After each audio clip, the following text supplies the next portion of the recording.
I'm Melissa. And I'm Jesse. And this is the Reimagine Success Podcast. We're a husband and wife team who want to make a difference. Keeping up with the Joneses can be exhausting, and we can often lose sight of what we are accomplishing. We're here to reimagine success and to celebrate the steps it takes us to get there. Big or small, we want to showcase success stories that will inspire, motivate, and help propel you towards greatness in your own life. So come reimagine success with us, and let's go on this journey together. Welcome back to another Thursday edition of Reimagine Success Podcast. Hey, everybody. It's great to be back with you all. We've had 2 good weeks so far of running this podcast, and now we're on week 3, episode number 3. Episode number 3. We are excited. Today's actually the first time that we have a special guest on board, so Yes. We're even more excited about that. Yes, exactly. Today we have Danielle Stroman. She's actually a traveling nurse, and she owns her own photography studio, all while being a mom. Today's topic is juggling motherhood, a career, and a side business. That sounds like a lot to me. Sounds like a lot to me too, Jesse. But we do a lot, so hey. So hey, Danielle, welcome to the show. Welcome. Hi. Thank you so much for having me. I'm really excited to be here. Yes, we are excited to have you as well. Well, let's just jump on in. Danielle, why don't you tell us a little bit about your story? Where did you come from? Okay, well, so I actually was a military brat, so I've lived all over, but I lived in Maryland, and I started working as a teenager, like 14 years old. Like around 17, my parents got divorced, and then I actually had kids really young. So I had my first one at 18 years old. So that was pretty tough. I mean, I wouldn't change anything, but, I could have. Anyway. Yeah, it's very tough having kids at a very young age. So I moved out of my parents' house at 17, and I was still working. I was going to school, and then I had my son, and then I had another kid at 20. But before that, I ended up actually living in a homeless shelter. So I was pregnant with my second son, and my oldest one was like 1.5-ish, almost 2, and I ended up moving back in with my mom, and that didn't work out, and so I went to a shelter, and it was wintertime. It was really hard to adjust, but from there I got an apartment, and it actually helped me a lot. So I saved up like $3,000. I worked there. I got a car from an auction. They helped me. I paid off all my debt. And then had my son while I lived there, but I had the apartment at that time. And then, made some different choices. And then I was like basically a single mom with 2 kids at 20. And that's basically where everything started. Yeah. And that's very tough, being a single mom, being on your own. I'm sure a lot of our listeners can relate to that type of story, and just really how you embodied the entire thing and pressed through it and just came out the other side. I mean, look at where you are today. Yeah, and you literally had nothing, apparently, if you were living in a homeless shelter. I mean, that's for a lot of people, I guess they would consider that rock bottom. Is that how you felt at the time? Like this was your lowest point that you'd been in your life up to this point? Up to that point, yes, definitely was. It was hard. It was like devastating. It was embarrassing, but it also helped me a lot. Actually, I grew a lot. I learned a lot. I made friends with people that had been through way worse than I had. And it actually made me be a better human. I have a very good heart, and I will help anybody, and I love everybody, and it's because of basically because of that situation. I had friends that, I won't get into it, but one of them was doing some very hard drugs, and she had to go to the clinic every day. And then another one was actually a person that sold her body. And so, and then another one, her daughter got killed by her husband. And it was hard. And so seeing them and, things that I had been through, I had been in abusive relationships and stuff, but seeing all the things they were going through really made me more humble and made me realize that, we're all in this together, we're all in the same place, and it doesn't make you better than anybody. I had, there was a counselor that said to me, and it made me so upset that she said that I'm better than them. And I said, no, I'm not, I'm here too, so it made me realize that we're all the same, no matter what we go through. You have to be there for people, and I became friends with them. So. And I love that line. We are all in it together. Yeah. And I also love what you said. It made you a better human. That's a big theme of ours, is becoming better humans. Yeah. And a lot of times we as people think that the only way to be better humans is just to live these great lives. But actually adversity causes us to take a step back and evaluate ourselves and say, wait a second, am I the best human that I can be? Or am I just kind of living along this life because it was handed to me and easy? But sometimes those hard times really tests your humanity, and it shows you, oh, wow, like I can actually rise above this and become something greater. Right. And now, Danielle, you actually are a traveling nurse. I saw you in your cute little nurse uniform, and you have this amazing side business. It is incredible. I have seen photos for your upcoming mini Santa shoot, and you have an entire photography studio. How do you feel like that today? What's the motivation starting, this side business, this photography studio? So I actually started the photography back and when my daughter was 6 months old, and so she's 8 now.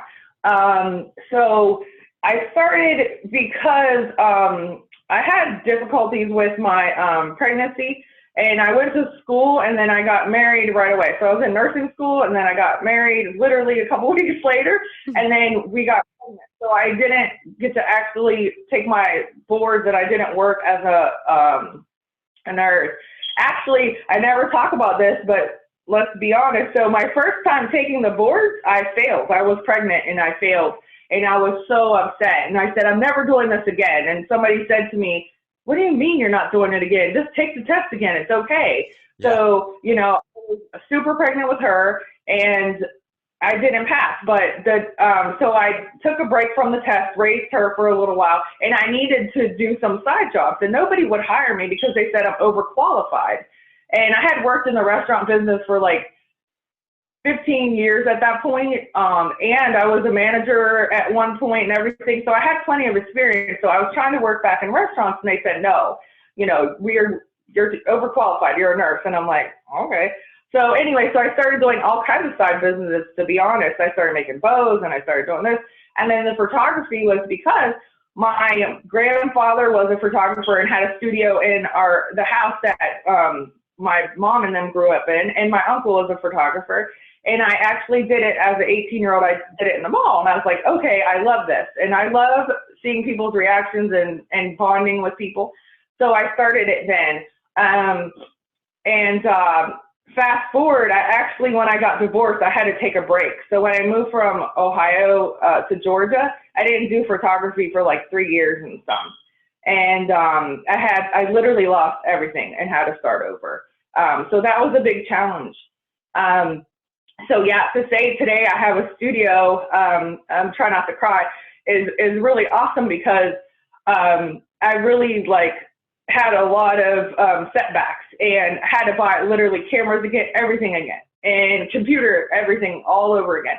And so, I'm very grateful and blessed to be able to do it. And it's very hard work, but to me, everything that's hard is worth it. Yes. If it's worth it, and you want it so bad, you have to work hard at it.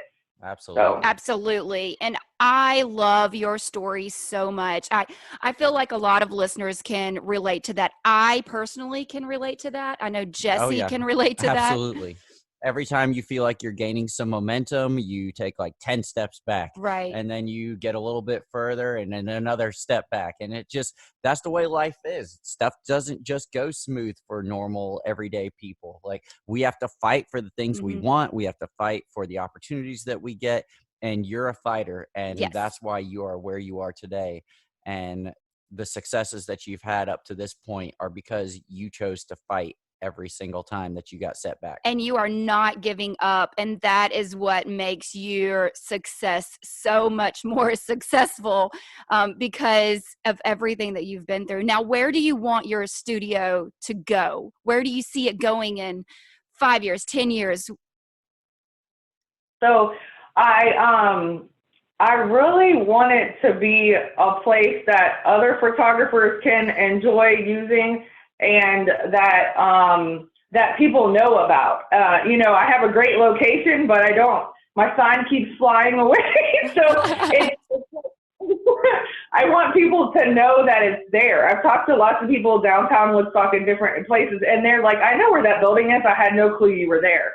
So I want people to be able to come get great images and just feel like good energy when they're there.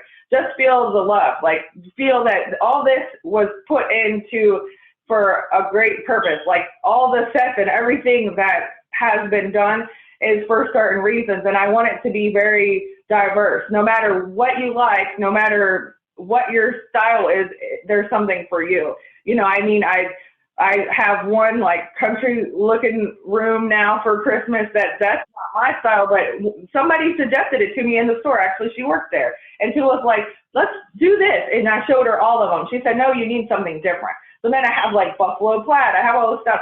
But anyway, past Christmas, I want you to be able to, or anybody in the future, I want it to grow to a bigger building too. But I want everybody to be able to like enjoy being there, to be able to do a little bit of small events probably, and just like get really great images and have a good time. That's what it's about, like celebrating each other, having fun, and seeing the product and feeling the emotion in the picture. So when I look at your pictures, that they're so beautiful and I can see the love in your picture. And that means so much to a photographer or a person at all. If you can feel the emotion through a picture, that's amazing. And that's what it's about.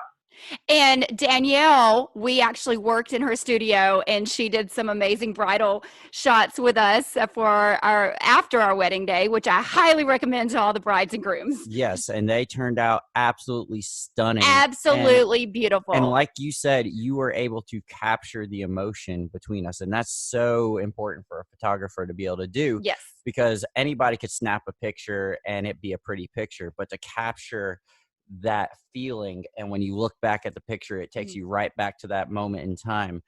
It's just so important, and you do a wonderful job with that. Oh, I appreciate it. You guys are awesome to work with, so it was easy. So I know that you are a traveling nurse. You also have, this side business, which is amazing, and you are a mother. So how has this affected your relationships in life, doing so many different things? Well, that's a great question. It has made it challenging, and I love my family, but I've been told like I'm not home enough and stuff like that. So it's difficult, but I have a lot of support. So I'm divorced, but I have a boyfriend now. We've been together 3 years, and he really holds down the fort in the house. So he gets our daughter off the bus and everything, and so and he raises her like she's her own, just like your situation, which I love.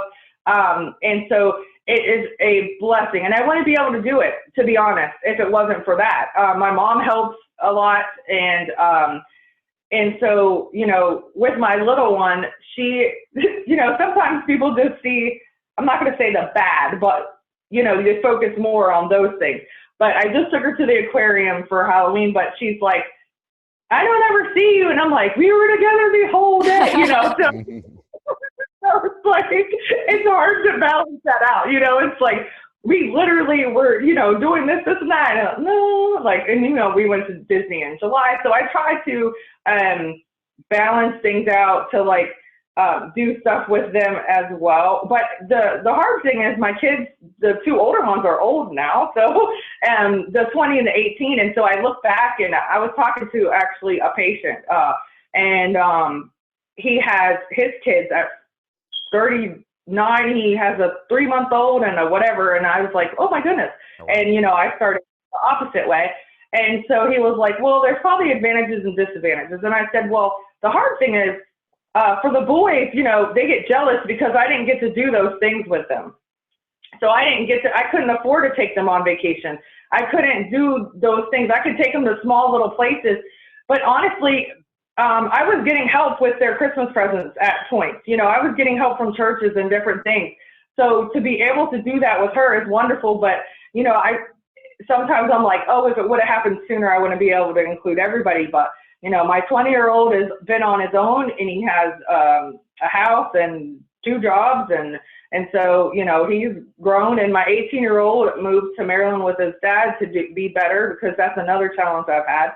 He's had a lot of issues and stuff. And so, yeah, so it's great and it's wonderful. And that's why I bust my butt. But then I feel like I wish I could have did it with everyone. And it makes me sad, you know, not that they can't come, but they don't want to go to little kid stuff. They're grown men, you know? So, yeah. But yeah, my family's pretty patient for the most part, but I've had to take a step back. And literally when they told me when I was opening the studio, they said, now we're never going to see you. And I said, that's not true. And so, you know, I have to really think about them, because I don't want to push away the people that love me the most. So that's important. Right. And I'm sure you see, now, do you ever see yourself going full time into the photography studio? Yes. That's the goal?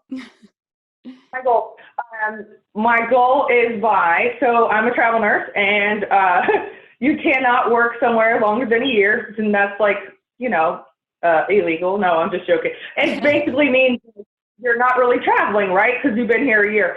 So my year is in March. They already signed me till March.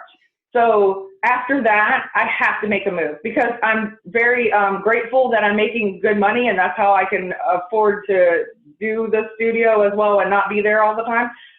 But yeah, so my goal is by March. I'm starting to pick up some weddings, and I just booked my first one the other day. Yay! Congratulations. I'm really excited about that. And so hopefully that my goal again is by March. That's pretty soon, but hopefully I'll start getting more clientele. I'm trying to do more marketing stuff. You know about that more than I do. It's kind of a struggle. I'm like, oh goodness. But yeah, so that's definitely my goal, is to be able to do it full time in March, and then just work like it's called PRN as needed as a nurse. You know, I'll never give up my license. I love taking care of patients. But my passion is also photography, and I'm just in the people business. I love people. So yes. So what advice would you give to those listeners out there that want to actually change their career path? I would say, believe in yourself. Mm-hmm. That's a big, and know your worth, and know that you can do it regardless. Okay. So I have a lot of people that have said things to me.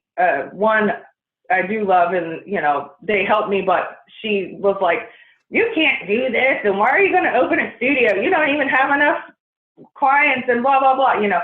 So don't listen to the negative talk of people. Don't let their energy take over yours. Don't do that. You know, I mean, don't let anybody darken your light. Like, you be the light for yourself or for the people around you. And if people are coming and saying all that stuff, it can throw you off your path.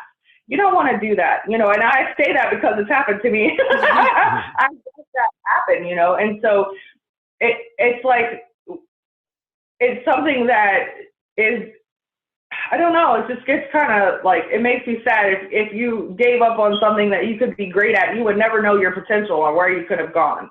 So my advice is, no matter what you have going on, I was in nursing school and I had 3 kids. And I was planning a wedding, which was very silly to do all that at one time. And so, I mean, and I did it. And so I tell people now, there's young girls that are in nursing school or people that are doing a business and they're like, oh, but I'm working and this and that. And I'm like, okay, well, I was working with 3 kids and was married and all this and got through it. And it was a struggle, but you can do it. Don't ever give up on yourself. Always believe in yourself. And Tyler Perry said this the other day, the same thing. I felt like he was talking to me, and he looked in the camera and he's like, don't give up. Just believe in yourself. Don't ever let anybody knock you off your path. Yes. Great advice, Danielle. I love it. I absolutely love it. We appreciate you being on and sharing your story and inspiring our listeners and inspiring us because we say this every single day to each other. But the great thing about what we want to do is share that so we remind each other every single day. And I think that we all need to hear it every day, that you are valuable, you are loved, you are amazing, and you are worth it. And you can take this life and make it into something amazing, and you can give and you can get. And that's what life is about. So we appreciate you being here. Yes. Thank you so much for being our first guest. I feel like your story is right on point with everything we've been saying up until this point and the message that we're trying to portray on this podcast, and your positive spirit and just your overall outlook is truly inspirational. And I hope that the people listening will hear that and take it and realize that it doesn't matter how much adversity you face, you can still pursue your dreams. You can still go for the things that are in your heart. And you're just a shining example of that, Danielle. Yes. And Danielle, go ahead and give a shout out to your photography studio, your website, your social media. Oh, thank you. So my photography studio is called Focus Studio, and it's on Main Street in Woodstock. And it's across from Sam's Club. Great location. And that is hang on. That is Woodstock, Georgia. This is a international podcast. So we are in the United States, in Georgia, Atlanta area. So she's a little bit further out of Atlanta, north in Woodstock. So Focus Studio in Woodstock, Georgia. Thank you. And my website is, let me see. Okay. So it's my focus is on you photography.pixieset.com. Very long. And then my we'll Instagram. Put that in the notes of the episodes so people can find it easier. It's long. And then my Instagram is just at my focus is on you photography. And yep, that's my photography name. You can look me up. And I really appreciate everyone. And I hope I did inspire someone. Just believe in yourself and don't ever give up. You're worth it. Yes. Thank you so much, Danielle. And thank you for being with us. Not only is her story inspirational, but her pictures are amazing. So if you need a great photographer for any event, any family photo shoot, bridal photo shoot, whatever it is that you want to have pictures of and capture those moments, you need to hire Danielle because she will rock it out. And she's going to have Santa Claus in her studio pretty soon. So definitely come and do a little mini photo shoot with your family. All right. So we are going to close it out with the final goodbyes. And if you have not followed us, please follow us at Reimagine Success Pod and on social media. Also, if you need to email us your inspiring story, email us at reimaginesuccesspod@gmail.com. And if something that Danielle said to you spoke to you today as you were listening, be sure to reach out and let us know. I'm sure she would love to hear some encouragement and some words stories. Of wisdom. Yeah, words of affirmation that what she said were things that maybe touched your life. So be sure to reach out to us, either comment on our Facebook or Instagram posts, email us, shoot us a message, or directly message Danielle, because I'm sure she would love to hear that from you as well. And thank you guys for listening, and tune in next week, next Thursday, another amazing podcast. Did you get motivated? Do you feel inspired? Don't worry about keeping up with the Joneses anymore, and don't forget to celebrate your successes every single day. Thank you for taking this journey with us. Follow us at Facebook and Instagram at Reimagine Success Pod. Email us at reimaginesuccesspod@gmail.com and let us know what your successes are. New episodes every Thursday at reimaginesuccesspod.com. So let's change our mindsets and reimagine success.